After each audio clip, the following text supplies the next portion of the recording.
Sino yung mga lilipat? Tapusin na to. Tapusin na to.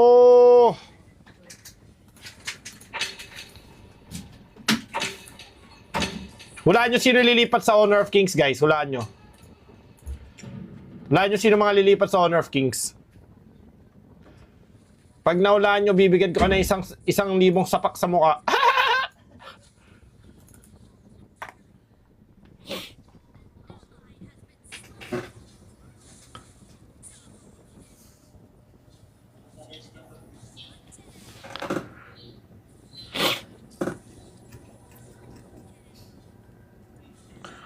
Tapos ulaan nyo kung sino yung aalis sa MPL tapos lilipat sa Honor of Kings na team.